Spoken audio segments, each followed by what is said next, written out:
তো বন্ধুরা আজকে আমি ডিমের নতুন একটি রেসিপি নিয়ে এলাম। একদম নতুনভাবে ডিম রান্না করব। তো ডিম দিয়ে আমি কি বানাতে চলেছি সেটা জানার জন্য আমার ভিডিওটি শেষ অবধি দেখতে থাকুন। আর এখানে আমি ডিমের প্রথমে পোস্ট তৈরি করে নেব। তেল দিয়ে দেব।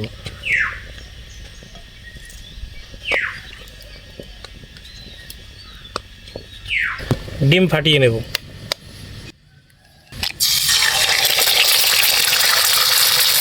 সামান্য নুন দিয়ে দেব, লঙ্কার গুঁড়া দিয়ে দেব, ডিমটা পাল্টে দেব। পাল্টে দিলাম, নামিয়ে নেব।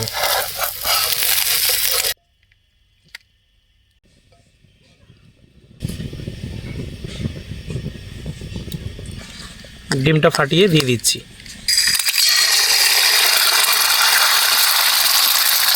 নুন দিয়ে দিচ্ছি, সামান্য লঙ্কার গুঁড়া দিয়ে দিচ্ছি। এই ডিমের কুসুমটা যেহেতু দেওয়ার পরে এক পাশে চলে গেছে, তাই এটাকে পাল্টে না দিয়ে আমি এই পাশটা এর উপরে মুড়ে দিচ্ছি। এবারে একটু পাল্টে দেব, নামিয়ে নেব।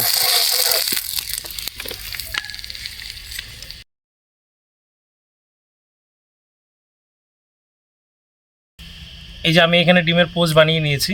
এবারে এই ডিমের পোচ দিয়ে পোচ কারি বানাবো। তো এই পোচ কারি বানানোর জন্য আমি প্রথমেই কড়াইয়ে তেল দিয়ে গরম করে নিয়েছি।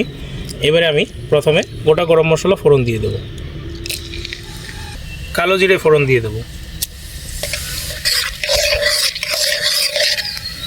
এবারে পেঁয়াজ কুচি দিয়ে দেব।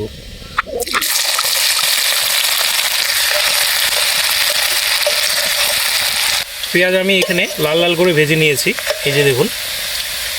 এবারে টমেটো কুচি দিয়ে দেব।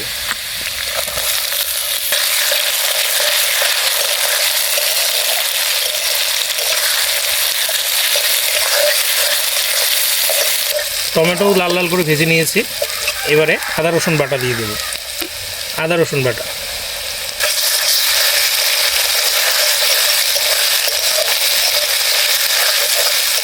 লঙ্কা কুচি দিয়ে দেব।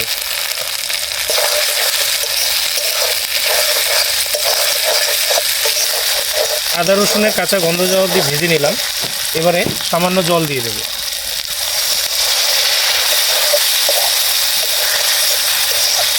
মশলা দিয়ে দেব, হলুদ, জিরে গুঁড়া, ধনিয়া গুঁড়া, লঙ্কার গুঁড়া। এবারে সব মশলা একসাথে কষিয়ে নেব।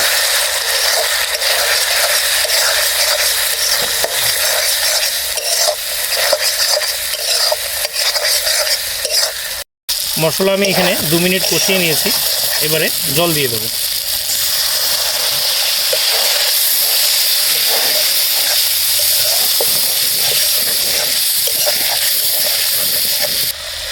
এবারে স্বাদ মতো নুন দিয়ে দেব। ঢেকে দেব।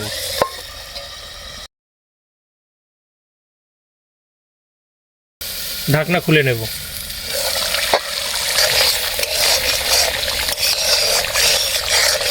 ঢাকনা খুলে মশলাটাকে আবার কষিয়ে নেব। মশলা কষানো হয়ে গেছে, এই যে দেখুন তেল ছাড়তে শুরু করেছে। আর টমেটো এবং পেঁয়াজও খুব সুন্দরভাবে মিশে গেছে, এই যে দেখুন। এবারে গ্রেভির জন্য সামান্য জল দিয়ে দেব।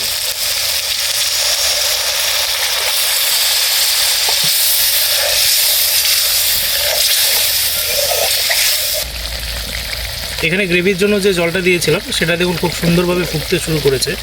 এবারে আমি প্রথমেই যে ডিম পোচগুলো বানিয়ে রেখেছিলাম সেগুলো এক এক করে দিয়ে দেব।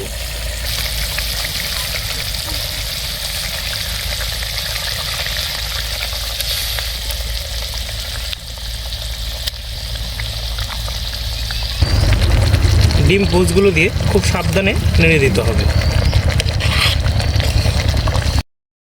এবারে কিছুক্ষণের জন্য ঢেকে দেব।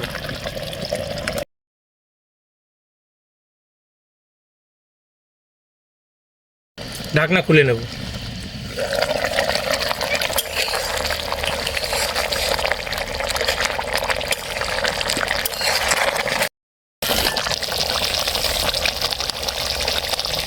আমাদের পোচ কারি একদম রেডি। এবারে সামান্য ধনেপাতা দিয়ে নামিয়ে নেব।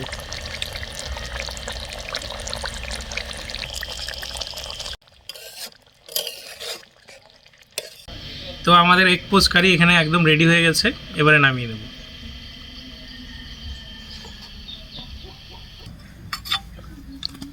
তো এবারে আমি খেয়ে দেখে নেব কীরকম হলো পোচ কারি।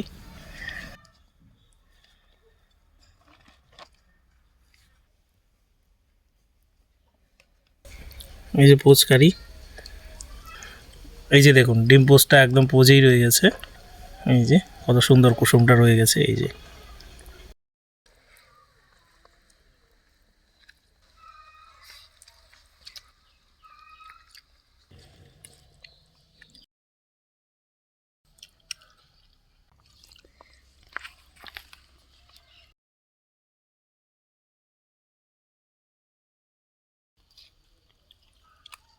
তো আপনারাও বাড়িতে কখনো এইভাবে ডিম পোচ কারি ট্রাই করবেন, দুর্দান্ত হয় খেতে।